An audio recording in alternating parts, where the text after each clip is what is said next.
Hang on, there's a guy with a trolley coming down. Perfect timing, my friend. Very good.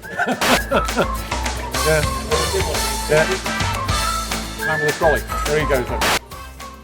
Hello there, I'm Alan Stevens. It's time for Chattoon. See what I did there?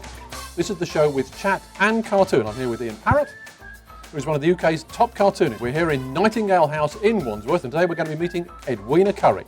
Let's go see her. Edwina, Alan Stevens. Oh, Nice to meet you. Hello. Ian Parrott. I'm Ian. Ian, Nice to hello. meet you. Right. Right, well here we go. Space for you Let's there. get comfy. Ian is actually going to be drawing while we're talking. He will pick up everything we say and commit it to paper. You've been on media, you've been speaking to people for years and years. What makes you do that sort of thing? I remember you were telling us a story about your car running away during an election campaign. You had a runaway start to your political career. Well, whatever you get involved in the political world, you have to try and make sure that you salvage something worthwhile from it. General election had been called. I've been at a school in the afternoon. I came out. The car's gone. And in Derbyshire, of course, it's like this. And I stood there and a lady said to me, "Was that your car what rolled down the hill?" And she said, "It's gone into Mr. Thieker's garden." She said, "He's not very pleased with you." And there's an old gentleman, he's shaking his fist at me and he's saying, "Shan't be voting for you, lass, look at this." But the headline the next day was, "Runaway start to the campaign." That's your first big headline. My first big headline in the fantastic. Batch, yeah. I remember turning up in the middle of the 87 election campaign, coming into an old coal mining village where they were not going to be very friendly.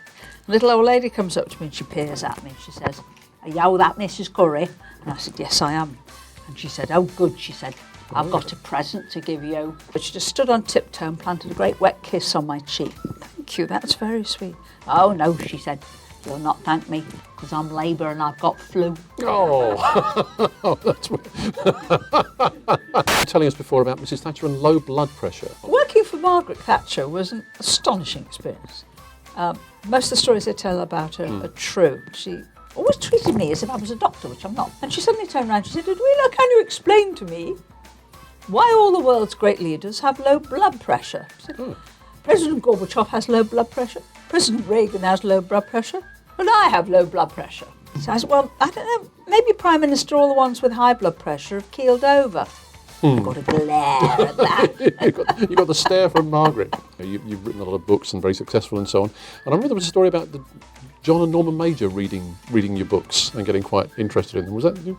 Well, the first political novel that I read was published in 1994, and it was called A Parliamentary Affair. It was a #1 bestseller.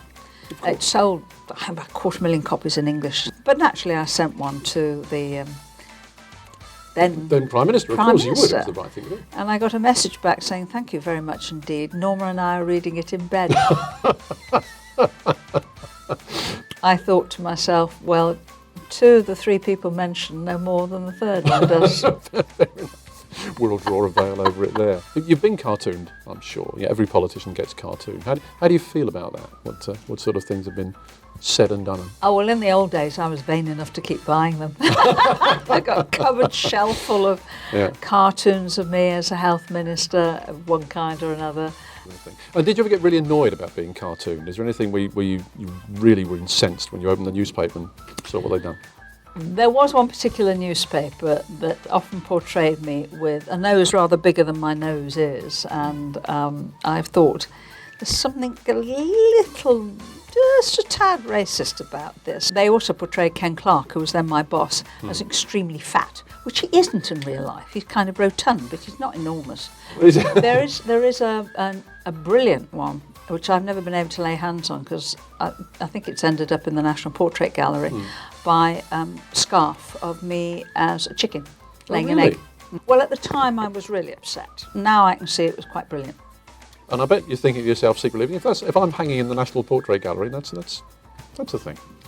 If one is hanging in a museum anywhere, then one has made it. Yes, indeed. So, Ian, are we ready for the big moment? We are. Okay, Edwina, this is it. Ian is about to Edwina reveal. Currie, this is your life. Oh my goodness. That is absolutely super. Have you signed it for me? I have. Yeah. My good. Yeah. That is brilliant. You've made me look young and pretty. I said I was here to flatter. That's a perfect. Oh, I think that's perfect. brilliant. That's absolutely Absolutely brilliant. Thank you, Ian. Absolutely super. pleasure. My favourite quote. Hamlet, I think it is. This above all, to thine own self be true. And then it follows, as the night the day, thou canst not then be false to any man. perfect.